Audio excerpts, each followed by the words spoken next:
You've got to commit to understanding what you want and then why you want it, and then what that effort and sacrifice mean to do it.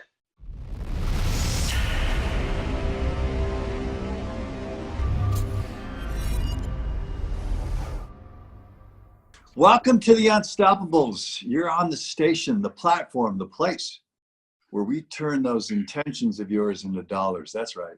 You know those things you wish about on the couch, the things you think, oh, wow, somebody else can do it, but I can't. This is the place. We talk to people who are unstoppable, people that are making that difference, people that have that drive. And one such person is sitting here today, right in Dallas, Texas, the arch enemy of my Pittsburgh Steelers. His name is Judge Graham. Judge, welcome to the show, man. Hey, super excited. Thanks for having me. First of all, I love your hat. So tell me about the hat. Yeah. Tell me about that hat. Yeah. So this is the official Judge Graham hat, and they will be available on judgegraham.com. So this is the new mark into my new journey of transformational businesses and helping small to mid-sized companies really harness the power of what my new book's about, Scale with Speed. So I'm super excited about this new journey, man. Well, if you send me a hat, I'll send you a shirt. I'll send you what do you wear? Probably a XX right now, and you're probably just bust out of that, right? Yeah, I'm an always forward shirt. Probably do extra large, you know. Yeah, it's a deal. And actually, I just downloaded the audiobook, Always Forward, and I'm on a few chapters in, man. Very cool. I love the Overcoming Fear. Really cool shit. It's awesome. You know, I wanted to talk to you about fear, and I want to jump into fear when we talk about what you're doing. And I've looked at some of your material. I've researched some. I was very impressed. I'm impressed with one thing primarily that you're doing is you're moving fast. And that's the one thing people say to you, what is the thing you do? You're moving fast, man. You're going next. You're 10Xing your activity. You know, I've read about what you're doing, and I think it's impressive as hell. Give me a 30,000 foot, Judge, and then come on right down so the audience can get a really good handle on what it is you do, and most important, why you do it. Yeah, so the 30,000 foot view is, in this new fast economy, I harness that power of speed, right? Things are moving so fast. If you look at, Bill, you know, think about the cell phone. It's only been out for, 10 years? And the progress that cell phone and that smartphone have done between the last 10 years, it's probably more progress in the last 200 or 300 years, right? And it's enabled speed in massive competitors. So I've taken the practices and the mistakes that I've made and the success, and I packaged that into this formula that I'm calling speed. And that speed formula consists of start with your end game, pick your niche, execute with speed, energize your culture, and dominate your top priorities. And I truly believe if you follow those things in a speed fashion, you'll be successful. Of the 5 pieces, let me ask you a how-to. How do you energize a culture? Yeah, it's a great question. You know, a lot of people try to manufacture culture. It has to be organic and authentic, right? And I think guys like you and I, we know that culture, it starts right here, man. It starts at the top, right? It's about actions, attitude, and execution, right? So if you're not showing up as the leader, you're not putting the work in, you're not committing to the sacrifice, and you're not sharing in the success, then you're never going to have a culture, right? It starts with you. And I think you have to live that culture. You know, I found this in 25 years of that hard-earned in the trenches experience. Sometimes with a culture, it's addition by subtraction, Judge. Yeah. You got to get rid, I'll give you something that's probably closely aligned to what I think Texas is about. All right. It's the analogy of a steer in the water. You got to get rid of the dead steer in the water, because if you don't, it's going to pollute the rest of the herd. Dangerous. You got to pull it out. So once in a while, you got to make that move, popular or unpopular, and you got to change that culture up. So I admire what you're doing. I think you have the energy to energize that culture. But as you said, man, it starts at the top. And I'll tell you something. I was talking to Brian Cristiano on a Bold podcast yesterday here in New York. That's why it looks like we're live in New York, but we're really live from a hotel room, right? So, yeah. And Brian and I were talking about leaders are known more for what they tolerate than what they ever accomplish. And you think about that. Uh, It's crazy, isn't it? You yeah. played fullback, so you got a hard head. You played fullback at TCU, Yep. great school, Yep. great football program now. Go Frogs. Um, there you go. And you got a hard head. So you're going to have to keep diving into the middle of that pile, right? That's just the Exactly. way it is in life. It's the same thing. Yeah. Why do you do this? What gets you out of bed in the morning to do this? Yeah, I think I'm a student of business. I mean, I love it. So my previous gigs were all owning digital marketing agencies. And what was so fascinating about that is it was never routine, right? I got to Mm-hmm. work with hundreds of different verticals and sectors and types of businesses. Mm-hmm. And the game of business it fascinates me. It gives me my juice. I love creating cultures. I love creating revenue. I love making change. And so, it's my passion. Some people like, other things. This is it for me, man. You mentioned this, and it's very closely aligned. I think that like seeks like. We do business with people we like. Yeah. People that are like us are people we want to be like. And I think we're very closely aligned on two things, and we may be the outliers here. But I want the audience to really get this. You're making business a game. Absolutely. It's a game. 100%. And when you treat it, I mean, I love that. It's a game.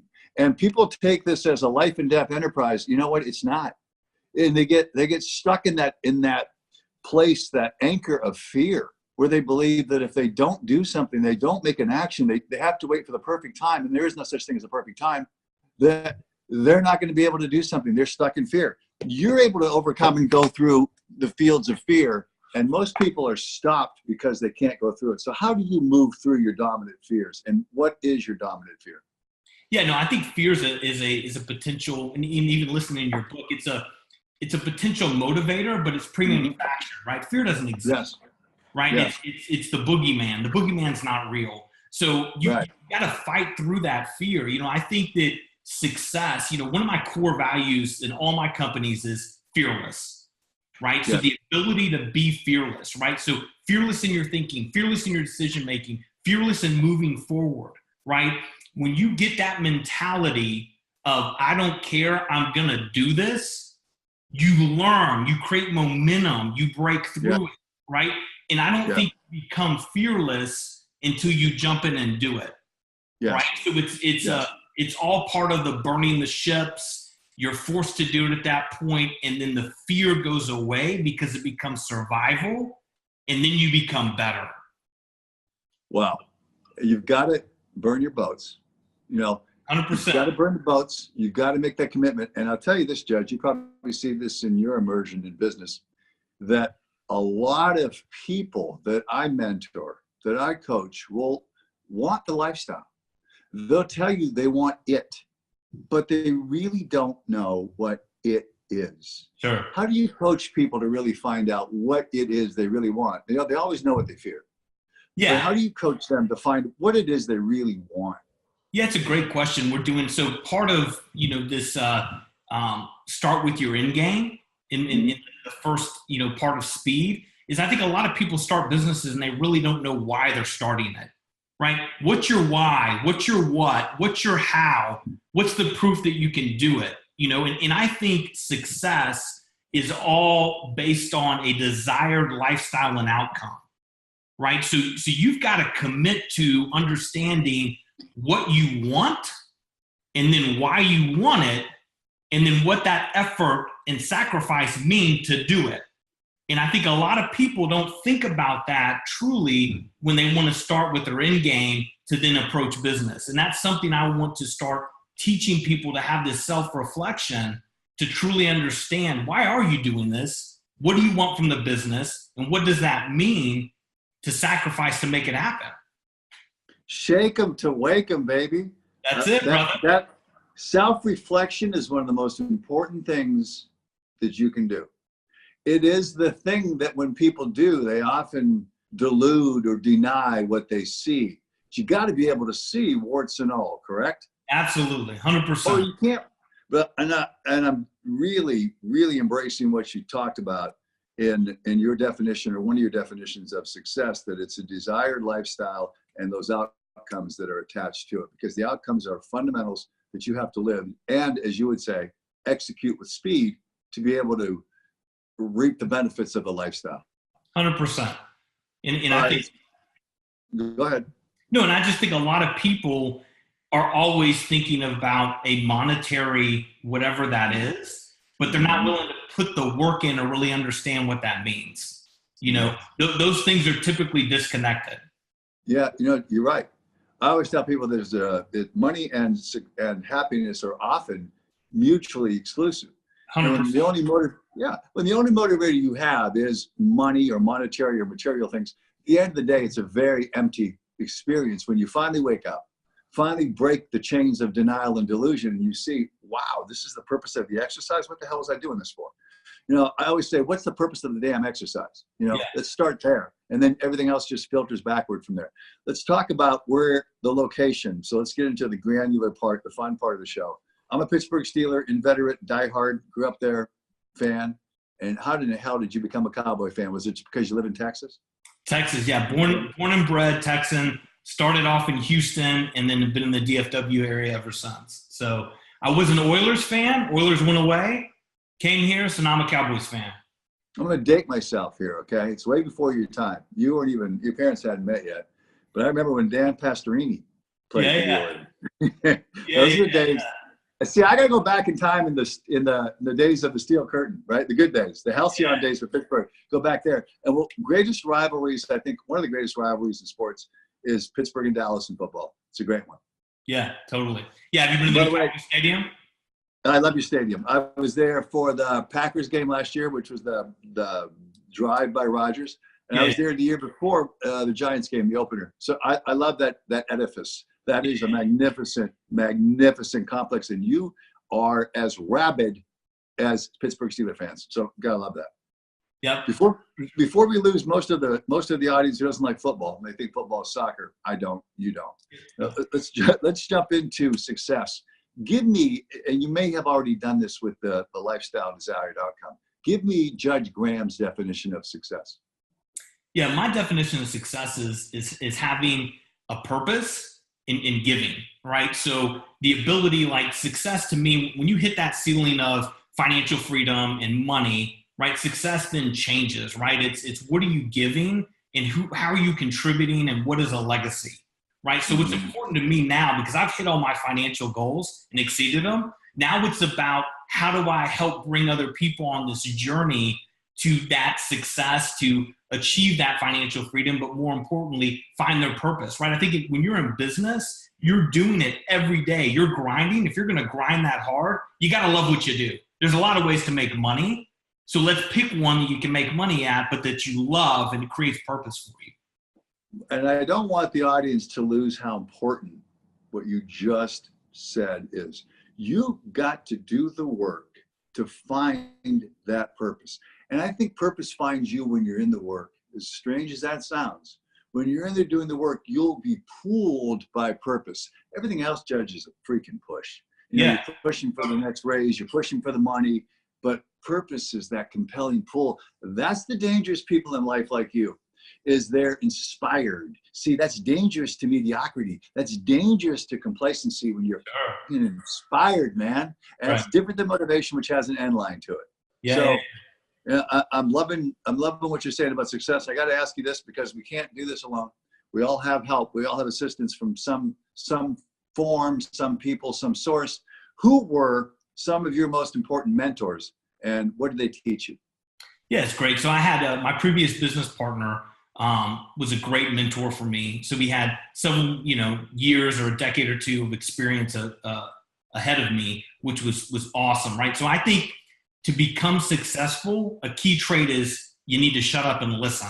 Right? You need to listen, you need to process, you need to be humble, and then you need to execute, right? I think there's so much importance in the art of execution and decision making. A guy like me, I'll make 15 decisions before a normal guy will make one.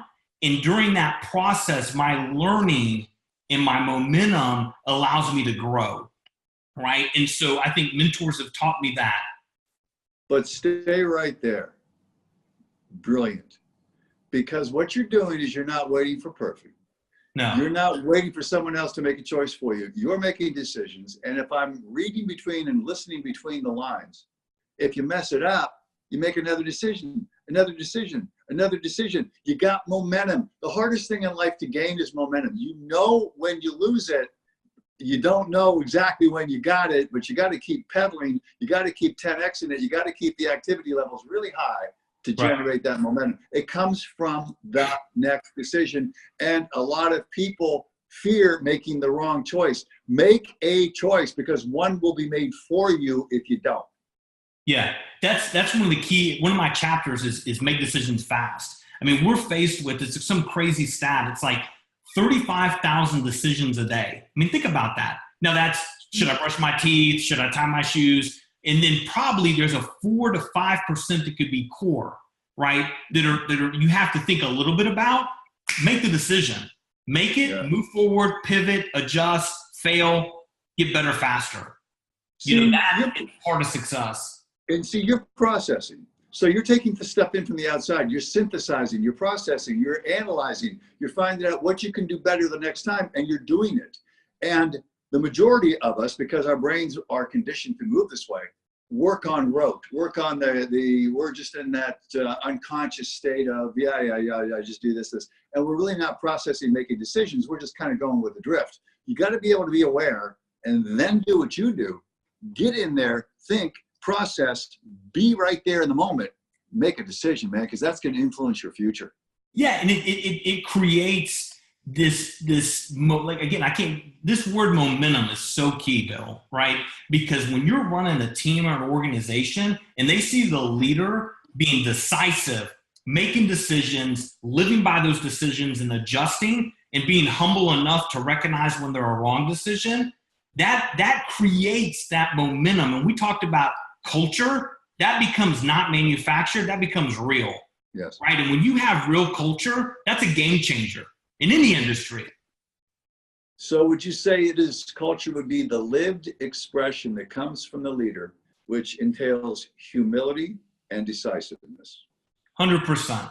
I think if you look in history at all the successful leaders across anything, right, they're going to have those two traits you just said. I'll tell you what, some of my mentors are invisible. By invisible, I mean, I get it from a book. Yeah. Some are good, some are bad. And you can look at the ones who let their ego run amok, people like Napoleon, that let it run amok and just take down the entire enterprise by doing that. They weren't humble. They didn't put their ego in their pocket. I'll tell you what I learned, and I was talking about this with other people on the show, is that I learned when I didn't own the company, it owned me. I was able to put my ego in the door and serve other people. I became free. I became free. The expectation. Judge, because you've got so much brilliance coming at me and for the audience, tell us where we can find you. Yeah, I think the best place to go is judgegraham.com. I'm launching my podcast in the next couple of weeks. All my social stuff's up there. Check out my book, Scale with Speed. You can start to pre-order it now. So I'm going to start really kind of getting on the circuit. And this is my new mission in life, and my new journey is to really help entrepreneurs, small business, mid-sized companies operate with speed, and my speed formula to start, achieving the success and financial freedom everybody deserves. And you've got a set group. You're going after this niche, which is a very, very big niche. Sure. But I would submit to you that from speaking with you, that your stuff is applicable to people beyond the scope of the entrepreneur, because everyone, whether you like it or not, is the CEO of their own life. Absolutely. That's a great point. But I appreciate that. Yeah, totally. No, it's life stuff. You're dealing life stuff, my friend. I love that, man. I appreciate that. So what's the name of the podcast? The podcast is going to be Scale with Speed. You going to have me on? Hell yeah, I'm going to have you on. If you'll be on, for sure. Of course. What are you talking about, man? I'm going to wear a Pittsburgh Steeler hat. No, I think you're going to have the G hat on. I'm going to have the double X always forward shirt, right? Now you bust a bicep pose and you put that baby on. Let me ask you something about working out. And this is applicable in life. Yeah. When you played football, and you might still do this now, what was your workout regimen? What'd you do? Oh, intense. I mean, it's just like business, right? I mean, I think, not to digress, but I'm going to a little bit. I think team is so important in sports. The things that I learned from football specifically, or it could have been any sport, the discipline, what it takes to win, what it feels like to lose, the commitment and dedication to become better and to be selfless to your team. Those are core attributes that I feel set me up to be successful, right? So that regiment was, when you talk about collegiate, football, you're getting up early, you're watching film, you're working out, you're going to class, you're coming back, you're working out, you're in pads, you're coming back, you're doing tutoring, you're going to bed, and you repeat. So it is a very disciplined regiment, right? And it's like any muscle, right? Your brain, your biceps, the more you condition it, the more you work it, the more you change it up, the better it's going to be. I think that's one of the most important metaphors in the show, right there. Because when I look for people, when I recruit people, I'm recruiting people who have a team orientation, who are selfless contributors to the enterprise that understand that by contributing to the betterment of the enterprise, they contribute to their individual welfare. Yeah. And what you nailed right there by getting up, doing the work, getting invested. You're going to love the part of my book when it talks about visualize to realize, because it's all about working out and putting the mind and body in play. Hey, Judge, if you don't have the physical ability to cash those checks your mind writes, you just got to wish and a freaking hope, man, that don't cash the checks. You got to get in there and do the work. It's a beautiful metaphor. That's why I asked you that. It all starts with that discipline, that desire. And one of the most important things you said, you understand what it takes to win. You're willing to pay that price. And you know what losing feels like. It's what it feels like, that emotional laceration of a loss. So you damn well bet your boots, right, you're going to get in there and do the work. Yeah. Now, even if you do the work, you got to come up against this. You probably come up against it many times during the day. I do. How do you define, or what would you call your biggest failure? What would you say it is? And what did you learn from it? So my biggest professional failure was my first company. I almost didn't graduate at TCU. Starting this company, grew it to 30, 40 people, web design development company with one of my best friends from school. And we fundamentally didn't understand the importance of reoccurring revenue, right? So it was project-based and grew ourselves out of business, and I had to declare personal bankruptcy, right? So here I am, personally bankrupt, no company, brand new wife, brand new baby. That was my point, man. And at that point, I decided never again. And I took all those mistakes and I just catapulted and then grew my last two companies that I've sold, from that. So I think that was kind of my dark moment. Powerful stuff. Because I think you need that fuel of failure to be able to understand what the nectar of success looks like, tastes like, feels like. Yeah. That's beautiful. Right? If you were to, that could be, but there may be another. If you were to cite for the audience what your defining moment was, what really turned the arc for you, where you just took off and made the trajectory to say, enough of this shit, I'm going here. Would that be your defining moment, or do you have another one for me?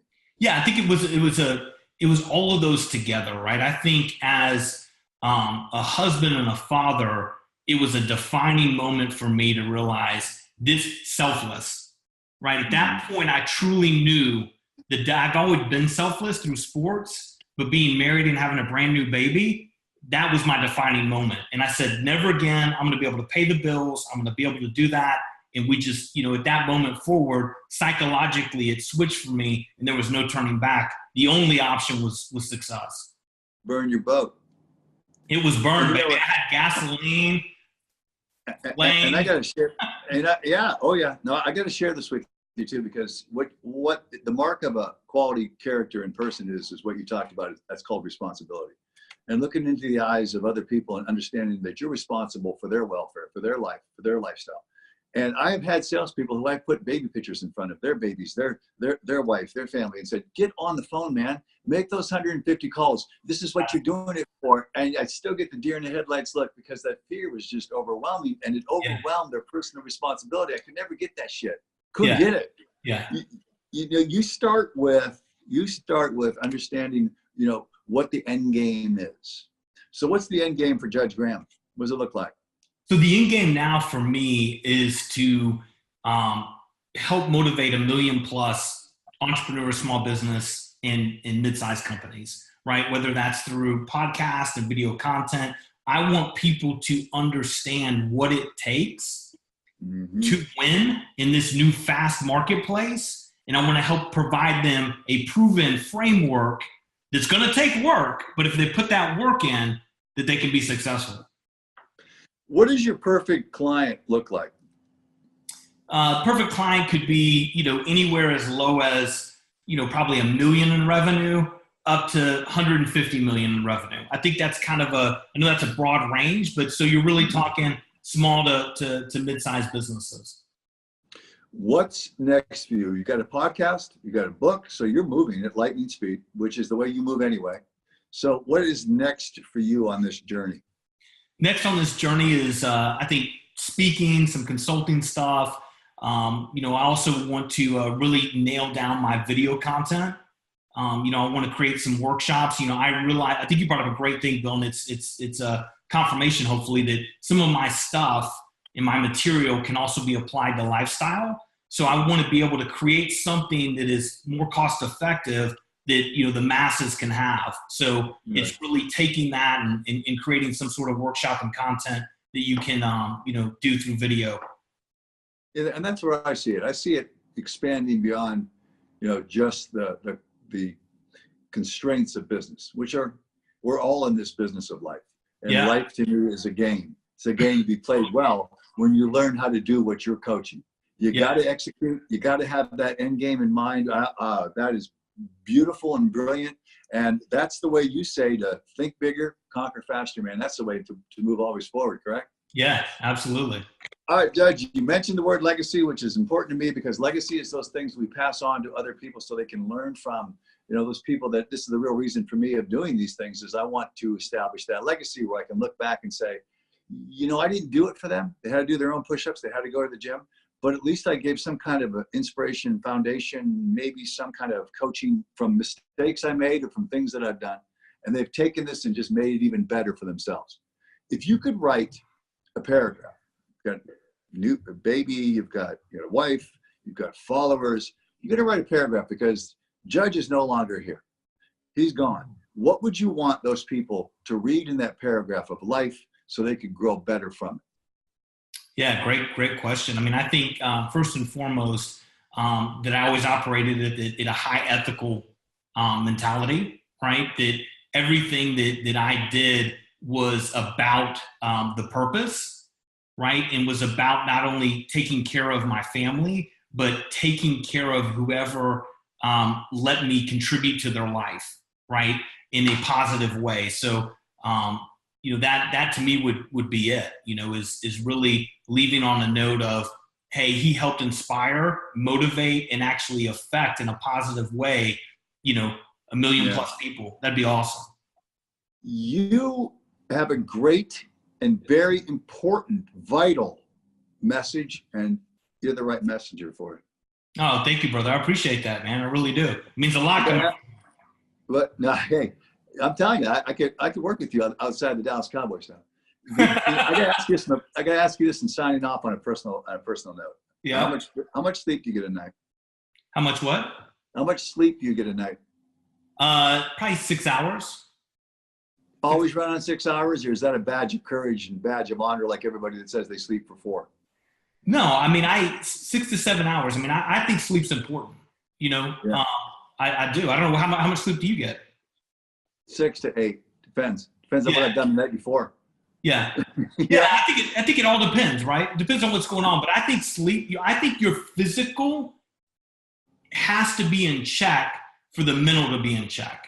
So yes, I am not a believer of you win the race because you have a badge of honor that you sleep 3 or 4 hours. I'm about speed and effectiveness. If you can be effective in 3 hours, that's what I care about. I care about an outcome and a result. I don't care about the effort, right? The effort is just part of it.